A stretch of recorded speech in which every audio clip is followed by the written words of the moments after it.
পরবর্তী ভিডিও নিয়ে চলে এলাম।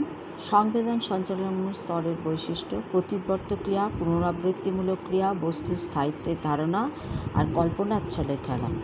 প্রতিবর্তমূলক ক্রিয়ার জন্মমুহূর্ত থেকে শিশুর কিছু ইন্দ্রিয় সক্রিয় হয় এবং আঁকড়ে ধরা, চোষা ইত্যাদি চোষণ করতে শুরু করে। সে লঙ্কাই হোক আর চকলেটই হোক, যা কিছু তারা বুঝতে পারে না, কিন্তু লঙ্কা খেলে বোঝে ঝাল লাগবে আর চকলেট খেলে সেটা মিষ্টি লাগবে।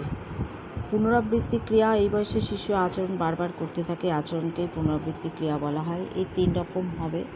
3 রকম হচ্ছে: প্রথম শ্রেণী 1 থেকে 4 মাস, শিশু নিজের শরীরের অংশ একই সঙ্গে পুনরাবৃত্তি করে, যেমন আঙুল চোষা। দ্বিতীয় হচ্ছে 4 থেকে 8 মাস, এমন একটা কোনো বস্তু নিয়ে পুনরাবৃত্তি আচরণ করা, ঝুনঝুনি বাজানো। তৃতীয় শ্রেণী হচ্ছে 12 থেকে 18, এখানে শিশু নতুন কিছু করার চেষ্টা করে, আর হাত থেকে কিছু বাটি পড়ে গেল, হাত থেকে ফেলে দিয়ে দেখতে চায় কী ধরনের শব্দ হচ্ছে।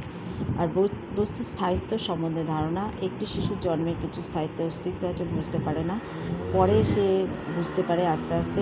চোখের সামনে না থাকলে, বাবা মা যদি না থাকে, সেটাও বুঝতে পারে। আর কল্পনার ছলে খেলা, মেক বিলিভ প্লে: এই স্তরে শিশুরা সারাদিন কার্যকলাপকে কল্পনার ছলে খেলার ছলে সেটিকে অভিনয় করে, একে বলা হয় কল্পনার ছলে খেলা। যেমন একটা হাতের খেলা গাড়ি নিয়ে সোপার ওপর দিয়ে যাওয়ার সময় গাড়িটি ব্রিজে উঠছে নামছে, এইটা তার মনে হয়। অর্থাৎ সংবেদন সঞ্চালন স্তরের বৈশিষ্ট্যগুলো: প্রতিবর্ত ক্রিয়া, পুনরাবৃত্তিমূলক ক্রিয়া, বস্তুর স্থায়িত্বের ধারণা আর কল্পনার ছলে খেলা। পরবর্তীতে